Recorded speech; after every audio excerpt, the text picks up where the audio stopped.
I have always believed in human decency.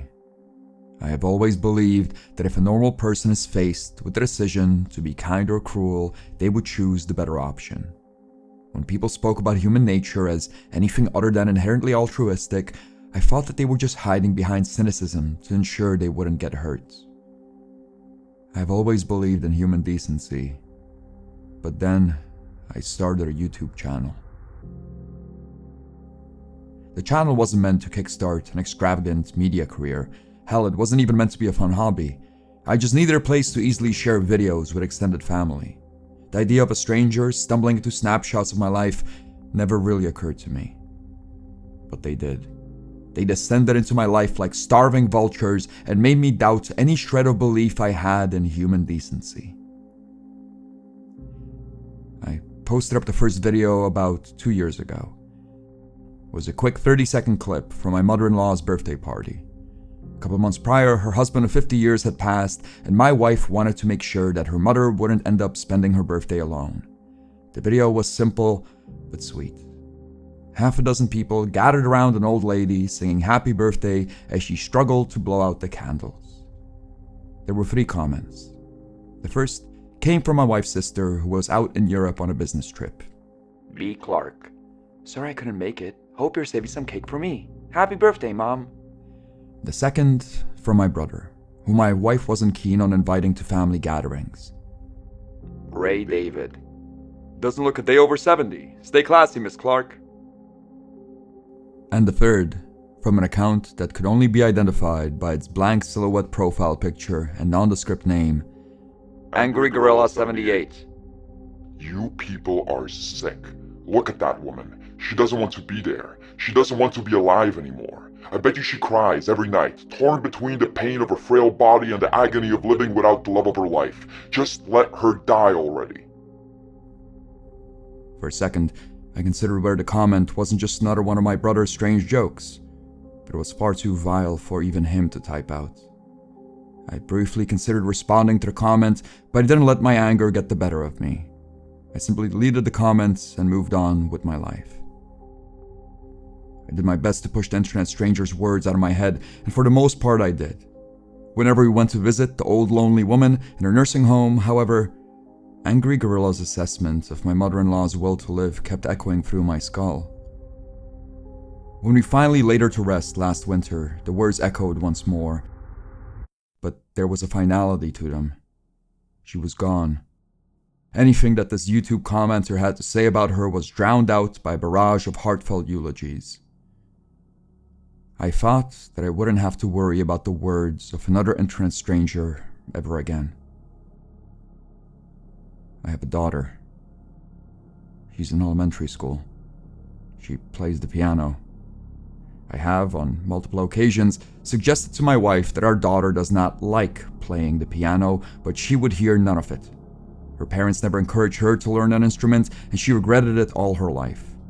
She wasn't going to let our daughter miss out on music, so every Thursday afternoon, for a year and a half, my daughter would get marched into after-school piano practice. A couple months ago, she had a recital, her final one. On the car ride back home, our daughter made it very clear that she hated playing the piano.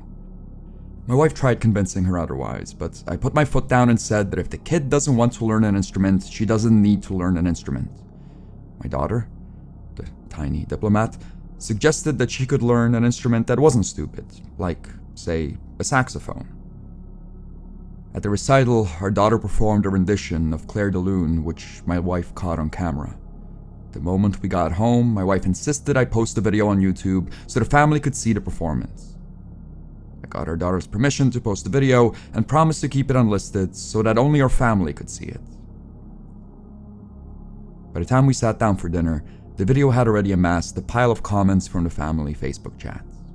Possibly in the hopes of changing our daughter's mind in regards to quitting piano lessons, my wife read each and every single comment out loud over dinner, including the ones from my brother's fiancé that suggested our daughter played a song at their wedding.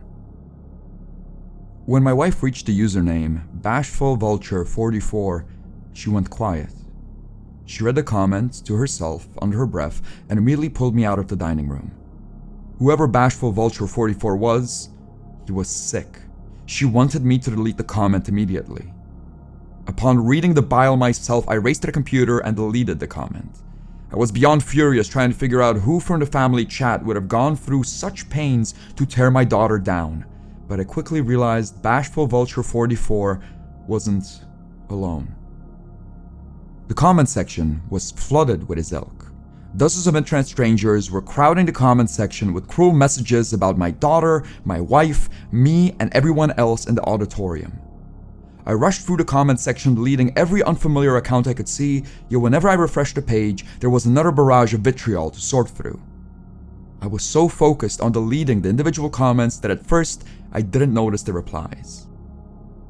Beneath each kind comment from the family members, there were replies. The internet strangers replied to my cousins and parents and in-laws with surgical cruelty. The reply chains were littered with horrible accusations and maddening vulgarity that would make one's heart hurt, but the worst fury was reserved for the top comment. Jane Best. What a beautiful piece. Really hoping you can play it at mine and Ryan's wedding. The first reply had over 200 likes. Voluminous Serpent 88. Is Ray's secretary coming to the wedding, Jane? Probably not. Probably not, but everyone knows. The whole office knows, and so does the family. They avoid looking in your eyes for a reason, Jane. They know about the secretary, and they know Ray's wives never outlast the honeymoon. How does it feel like being a band-aid on a broken man's scuffed cock? Right beneath the comment was my brother, denying the affair and threatening to physically fight whoever wrote the comment. Beneath his reply, there was a menagerie of rabid animals making further assertions about Ray's character and behavior. They spoke at length about his presumed affair. They listed dates and times and locations. The comments were detailed enough to suggest that there was an air of truth about them. I stopped deleting individual comments. I deleted the video and then the entire channel. I wiped any trace of my name off YouTube, but the damage was done. I don't know which members of the family had read the comments, but Ray's fiance did. That made all the difference. Over the next couple of weeks, Ray's wedding plans fell apart. The drama unraveled itself through long phone calls and late-night visits, all set to the squealing of an inexperienced saxophone player. When the dust finally settled, we were all worse for it. The sea of faceless strangers had unearthed family secrets that made any possibility of a reunion a hellish affair. I spent a lot of time thinking about the channel. I tried comprehending what had actually happened, how that single link in a family chat had brought so many strangers into our midst, and how those strangers knew so much about us. I spent many a night trying to make sense of it all, but I resigned from the hopeless task. I moved on with my life, intent on forgetting about the masses of the internet and rebuilding the few bridges that still stood. As my brother's planned wedding date got closer, his condition went from bad to worse. Ray had some problems with the drink when we were growing up, but in his adult life he had developed the ability to keep a lid on it. Jane leaving robbed him of that ability. I knew I couldn't get Ray to stop drinking. He was far too hard-headed for that. So, to make sure he wouldn't get into a car wreck and to have some semblance of control about how much he drank, I would invite him over to our house. While my wife and daughter would sleep upstairs, Ray and me would kick back on a porch with a bottle of whiskey and try to make sense of the world. It was the night after his wedding was meant to take place, the night when he got drunker and angrier than he ever did before, that I got the email. I was pretty sauced myself and was chugging a glass of water in the kitchen to lessen the looming hangover when my phone dinged. An email from YouTube. They were congratulating me on my first 100,000 subscribers. The shift from confusion to bone-chilling terror happened the moment I clicked the link attached to the email.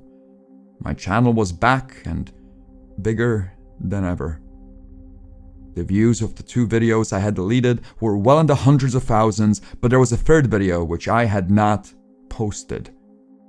It was titled Ray and Jane's Wedding. The video was just a couple views shy of 1 million. By the time I was back on the porch, I had ordered my brother an Uber back home. I was far too panicked to explain my sudden need for his departure, and my brother was far too drunk to question it. He put on his coat, had half a cigarette, and then rode off into the night with a stranger the application found him. He left me alone. He left me alone with my phone. Immediately, I recognized the location of the video. I had seen pictures of the old manor where Jane had planned a wedding on just about every family gathering leading up to Christmas. The open-faced sandwiches, the wedding cake, the tacky tablecloths and gold-rimmed wine glasses, the whole wedding was exactly as Jane had planned. Except for the guests. The family was there. Ray's blood, Jane's blood, smattering of work friends. All the guests were there. They were there, but they all looked old and exhausted and miserable. The whole guest list for the wedding was there, and they were all staring straight into the camera. The video was taking place during the newlyweds' first dance, and even they looked into the lens in abject despair. Both Jane and Ray looked like shadows of their former selves, yet they still held their shivering bodies against each other in a poor pantomime of romantic dance. They danced to a broken rendition of Claire de Lune. Behind a piano that was far too big for her, wearing the same dress she wore for her recital back in happier days, was my daughter. She was weeping. She was playing the instrument she hated so much and weeping and staring into the camera. The video refused to disappear. No matter how many times I deleted it or deleted the whole channel, it wouldn't disappear. The video didn't disappear, and the comment section kept overflowing ugly, vile assertions about me, my family, and everyone I had ever cared for. To think that there were people out there, hundreds of thousands of people, that were willing to commit such atrocious thoughts to public discourse made me lose all faith in human decency. What worries me so much more, however, what makes my fingers quiver even as I write these words, was the top-rated comment on the wedding video. 6,000 likes and climbing. Rabbit Crow 69. Great content. Subbed. Can't wait for the next upload.